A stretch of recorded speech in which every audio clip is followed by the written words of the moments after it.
Wah, bola panas kasus dugaan korupsi yang menjerat Bupati nonaktif Kuantan Singingi sepertinya makin bergulir kemana-mana. Kali ini, perhatian publik tertuju kepada Menteri ATR BPN, Nusron Wahid.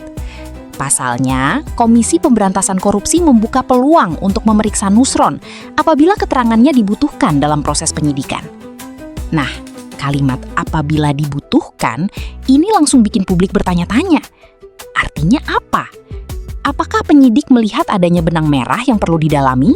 Atau memang ini hanya prosedur biasa? Karena sejumlah pejabat di lingkungan Kementerian ATR BPN sudah lebih dulu dimintai keterangan. Yang jelas, KPK sebelumnya telah memanggil Sekretaris Jenderal Kementerian ATR BPN yang juga pernah menjabat Direktur Jenderal Penataan Agraria untuk dimintai keterangan sebagai saksi. Pemeriksaan tersebut disebut berkaitan dengan mekanisme perizinan dalam perkara yang sedang diusut. Dari sinilah muncul pertanyaan publik.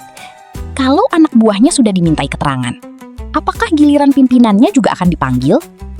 Pemeriksaan saksi tentunya nanti berbasis pada kebutuhan penyidik seperti apa, dan pemeriksaan hari ini pasti akan didalami dulu, dianalisis dulu seperti apa, apakah sudah memenuhi kecukupan informasi dan keterangan yang dibutuhkan dalam proses penyidikan perkara ini atau seperti apa.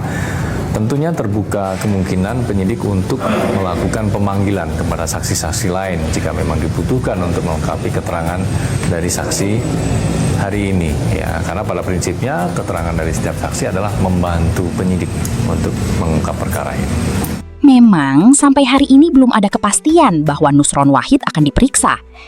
Juru bicara KPK menegaskan bahwa setiap pemanggilan saksi didasarkan pada kebutuhan penyidikan dan bukti yang dimiliki penyidik.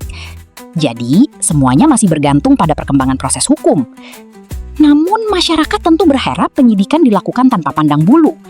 Siapapun yang dianggap mengetahui suatu perkara seharusnya dapat dimintai keterangan tanpa melihat jabatan ataupun posisi politiknya. Jangan sampai muncul kesan bahwa hukum hanya berani menyentuh pejabat level bawah, sementara ketika mulai mengarah ke pucuk pimpinan, langkahnya mendadak melambat. Persepsi seperti itulah yang selama ini sering menjadi sorotan masyarakat. Kalau memang tidak ada kaitan, tentu pemeriksaan akan memperjelas posisi semua pihak.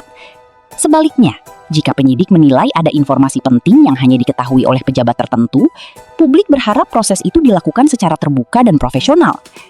Pada akhirnya, masyarakat tidak sedang menunggu sensasi. Yang ditunggu adalah kepastian bahwa hukum benar-benar bekerja sama kepada semua orang. Bukan soal siapa yang dipanggil atau siapa yang tidak dipanggil, tetapi apakah keberanian penegakan hukum benar-benar berlaku tanpa tebang pilih? Karena di mata publik, satu prinsip tetap berlaku. Jabatan boleh tinggi, tetapi hukum seharusnya lebih tinggi lagi.